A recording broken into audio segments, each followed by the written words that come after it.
अस्सलाम वालेकुम। उम्मीद है तमाम व्यूवर्स ठीक होंगे। तो today my topic is the mother and the fault.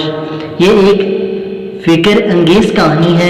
ये कहानी हमें एक माँ वाना सफ़िया और उसके बेटे अबू बकर के बारे में बताती है। माँ वाना सफ़िया की शादी बवामा मसऊद के साथ हुई। मसऊद एक अमीर आदमी था।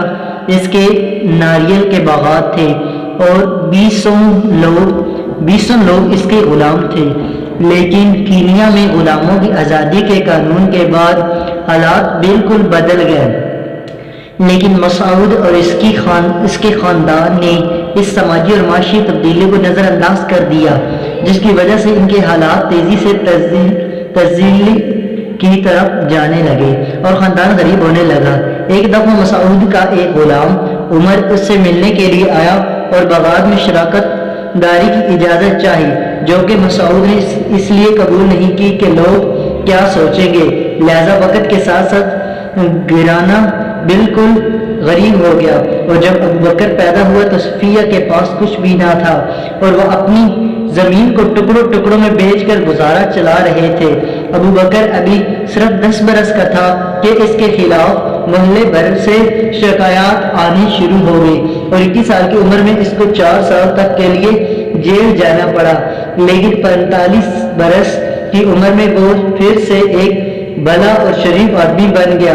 वजह यह थी कि अबू बकर जिस किला की जेल में बंद था, उस किला की मस्जिद की दीवार पर यह रूप लिखे थे, या दुनिया के हवादिस मैं तुम्हें खुशामदीद कहता हूँ, मैं खुदा की पनाह में हूँ। इस तहरीर ने अबू बकर की ज़िंदगी बदल दी और वह एक बिल्कुल मुख्तलिफ इंसान बन गया और फिर टीबी की वजह से मर गया। जब फोर्ट जेसिस को जेल की बजाय एक अजायब खाना का दर्जा देकर आम लोगों के लिए खोल दिया गया, तो अबू बकर की माँ वाना सफ़िया इस मस्जिद की दीवार को देखने के लिए आई, जिसने इसके बेटे की जिंदगी को बदल कर रख दिया था। लेकिन किला के बिल्कुल करीब गिरकर मर गई। फिर मुझे मस्जिद तक ले चलो, इसके आखिरी अल्फाज थे। कोई इस बात को ना समझ सका कि एक 90 साल बूढ़ी औरत मस्जिद क्यों जाना चाहती थी। पुलिस भी कुछ ना समझ सकी, लेकिन अजीज जो इस कहानी का कारवी भी है, इसने तहकीक शुरू की और आखिरकार सारे मामले की तह तक पहुंच गया। अस्सलाम वालेकुम। उम्मीद है आपको यह वीडियो जो है मैंने एक मदर और उसकी फॉल्ट यानी उसके बेटे की कहानी सुनाई है कि वो किस तरह अपने मोहल्ले में पहले जिससे वो शादी उसकी हुई थी वो कैसे अमीर था, फिर मोहल्ले में जैसे कि वो एक गवर्नमेंट की तरफ से ऐलान हुआ कि ये जो गुलाम जिन लोगों ने रखे हैं वो गुलाम रखने की उनकी इजाज़त नहीं है, तो इस तरह वो गुलामों को उसने आज़ाद कर दिया और उसका बेटा एक पैदा हुआ। पहले वो 3 साल का, फिर 45 साल जितने यानी 21 साल की उम्र तक पहुंचने तक वो 4 साल जेल में जा चुका था और एक मस्जिद की दीवार पर लिखा हुआ था कि ऐ इंसान मैं फिर भी तुझे अपनी तरफ बुला रहा हूँ। तो एक जुमले ने उसकी ज़िंदगी को बदल दिया। जब वो जेल से रिहा हुआ तो वह एक शरीफ और अच्छा इंसान बन गया। यानी किसी भी इंसान को एक जुमला ही बदलने के लिए काफ़ी होता है।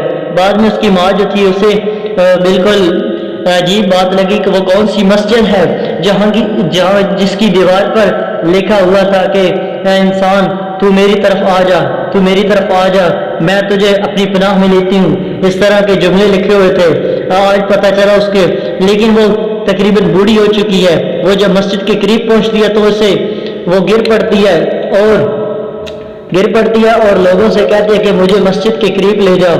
लेकिन लोग उसकी बात को समझ नहीं सकते कि ये बूढ़ी क्यों उधर जाना चाहती है। ये लोगों का आजकल के जो रवैया है वो किसी की कोई बात को तस्लीम नहीं करते, किसी की बात को कोई मानते नहीं, किसी की बात को कोई समझते नहीं। आजकल जब इंसान जिंदा होता है तो उसे कोई कदर नहीं होती।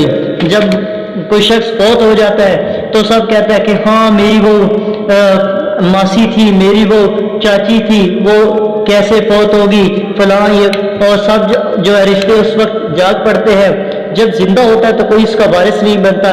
इसी तरह इस कहानी के मैं इस तरह फाइंड आउट कर रहा हूँ कि वो पुलिस वाले उधर खड़े होते हैं, लेकिन वो भी इस बात को नहीं समझ सकते कि ये एक बूढ़ी औरत है जो गालिबन तकरीबन 90 سال کی ہے اور وہ مسجد کیوں جانا چاہتی ہے؟ وہ اصل میں تو اپنے بیٹے کی یاد کو تازہ کرنے کے لیے جاتی ہے۔ السلام علیکم، آج کے لیے بس اتنے ہی، خدا حافظ، السلام علیکم۔